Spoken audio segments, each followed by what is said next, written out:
Fala, gente boa, tudo bem? Olha, hoje eu vou estar mostrando para vocês aqui um mapa sistêmico, que é da implementação de ESG e como é que ele pode ser visto por diferentes modelos mentais e quais são as consequências para a organização. E vocês vão observar que esse mapa, ele pode ser usado para ESG, mas pode ser usado para qualquer iniciativa estratégica. Só trocar ESG por qualquer iniciativa estratégica aqui que ele fica valendo também, é bem interessante esse aspecto. Vamos começar com o início de tudo, né, que é o R1. No R1 a gente tem o seguinte, a gente tem a implementação de uma iniciativa estratégica, a ESG, por exemplo, que se espera que isso gere diferenciação competitiva, receita e crescimento. E aqui eu ressalto para vocês que a variável central desse tipo de iniciativas estratégicas deveria ser a melhoria, o aumento do valor da organização como um todo, que é um indicador bastante sistêmico, e não apenas a redução de custo, a redução de risco ou coisas secundárias.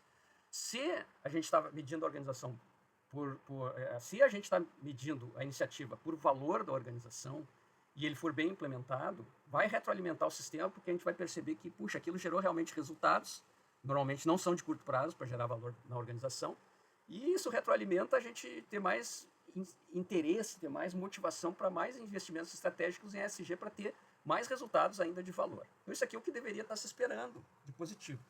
Esse, como é um R1, ele pode gerar um ciclo vicioso também, porque se a minha iniciativa não for bem direcionada, não for bem orientada, não vai gerar diferenciação competitiva, não vai gerar receita e crescimento, não vai melhorar o valor da organização, isso não vai retroalimentar mais investimentos, e aí eu não vou estar muito interessado nessa iniciativa, ele vai poder, de repente, perder tração.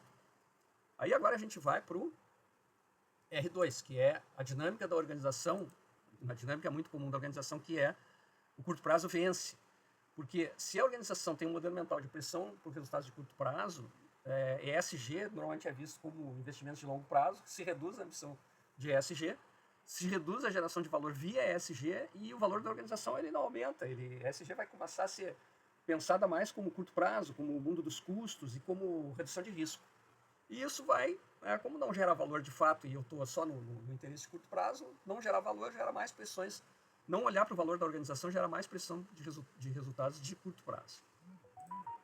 Agora vamos ao R3. R3 sendo visto no mundo dos custos, porque essas pressões por resultados de curto prazo aumentam prioridades financeiras imediatas e a percepção de ESG só como custo, como redução de custo, que é o que pode dar um resultado mais rápido. Mas isso não vai gerar valor para a organização. Isso faz com que as ações de ESG sejam superficiais, não se gera valor via ESG, não se gera valor para a organização. Isso retroalimenta ou reforça a percepção de que ESG é visto no mundo dos custos. Agora, é um estudo retroalimentando para o mal, né? Ou seja, para ver ESG como só coisa de curto prazo, só aspectos superficiais. Agora eu vou introduzir aqui que além de ela ser vista no mundo dos custos, ela deixa de ser estratégica.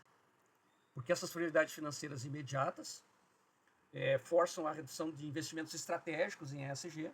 A percepção de ESG como um custo diminui os investimentos estratégicos em ESG, as iniciativas não são orientadas a negócio, são ações superficiais, e isso começa a gerar outro ciclo vicioso aqui, que aí fica todo mundo no ciclo vicioso. R1 não roda viciosamente, R2 começa a ganhar, que é o curto prazo, o R3 também, modelo mental do mundo dos custos, e o R4, que tira a força dos investimentos estratégicos em ESG. Agora vamos colocar aqui o desalinhamento de modelos mentais, que é parte das questões fundamentais ligadas a isso. Né? Há um desalinhamento de modelos mentais, porque todo mundo é pressionado pelo curto prazo, e aí todo mundo vê só o seu ótimo local. O ótimo local faz com que, quanto maior o desalinhamento de modelos mentais, maior a percepção de ESG como no mundo dos custos, menor um alinhamento estratégico à volta de ESG para gerar valor, então eu não tenho alinhamento estratégico. Cada parte da organização pensa de uma maneira diferente, o ESG não é integrado no core business e o R1 aqui começa a rodar para o mal, começa a rodar viciosamente. O desalinhamento de modelos mentais das várias áreas da empresa faz com que as ações de ESG sejam superficiais, as ações fundamentais estratégicas normalmente são transversais, e isso faz com que só se aumente a percepção de ESG no mundo dos custos. Então esse aqui é o enlace balanceador do desalinhamento. E quanto menor o valor da organização percebido por tipo de iniciativas estratégicas, menos se busca o interesse de alinhar modelos mentais do ponto de vista estratégico. Agora vamos ao que seria a alavancagem fundamental. A alavancagem fundamental seria a geração de um elástico reforçador número 5, em que eu crio uma visão compartilhada de ESG como o mundo dos ganhos. Isso reduz o desalinhamento de modelos mentais, porque a visão compartilhada alinha os modelos mentais. O alinhamento de modelos mentais alinha estrategicamente ESG. A visão compartilhada busca a integração do ESG no core business e não nas áreas isoladamente.